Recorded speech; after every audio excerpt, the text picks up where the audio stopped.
इस बीच एक और बड़ी खबर नूंह से जुड़ी हुई है। आप जान रहे हैं कि बिट्टू बजरंगी की गिरफ्तारी हो चुकी है और आज उसकी कोर्ट में पेशी होगी। नूंह हिंसा के आरोपी बिट्टू बजरंगी से जुड़ी है बड़ी खबर। भारत 24 के पास एफआईआर की एक्सक्लूसिव कॉपी जो आपको दिखा रहा है टीवी स्क्रीन पर। भारत 24 पर सबसे पहले ये एफआईआर की कॉपी है। किन किन धाराओं के तहत देखिए मामला दर्ज हुआ है। ये देखिए आर्म्स एक्ट के तहत एक मामला दर्ज हुआ है। ये एक्सक्लूसिवली भारत 24 के पास में बिट्टू बजरंगी को लेकर जो एफआईआर दर्ज हुई है उसकी कॉपी है। नूंह हिंसा से जुड़ी आईपीसी की जो धाराएं इसमें लगी हैं वो आप इस कॉपी में देख सकते हैं। आपकी टीवी स्क्रीन पर फिलहाल बिट्टू बजरंगी की एफआईआर की कॉपी।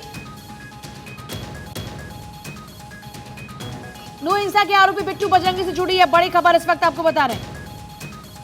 और आनंद हमारे साथ जुड़ रहे हैं। आनंद, एफआईआर की कॉपी जिसमें साफ स्पष्ट है किन किन धाराओं के तहत मामला दर्ज हुआ और आर्म्स एक्ट जिसका जिक्र आपने किया था उसके तहत भी इसमें मामला नजर आ रहा है।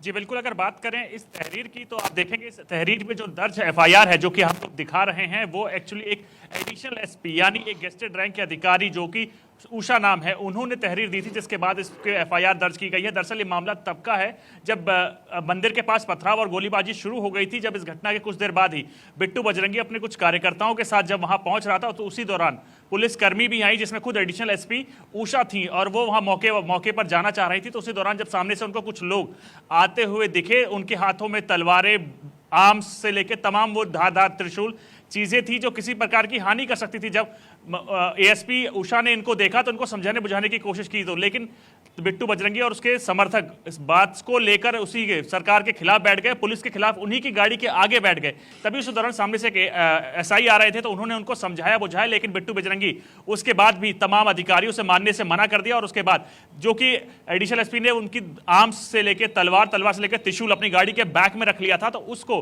बिट्टू बजरंगी जबरदस्ती छीन कर वहां से लेकर चला जाता है। जिसके बाद उस दौरान तो पुलिस प्रशासन पूरा शांति को व्यवस्था को लेकर बिजी था। लेकिन अब जो एएसपी है उन्होंने तहरीर दी जिसके बाद एफआईआर लिख ली गई है।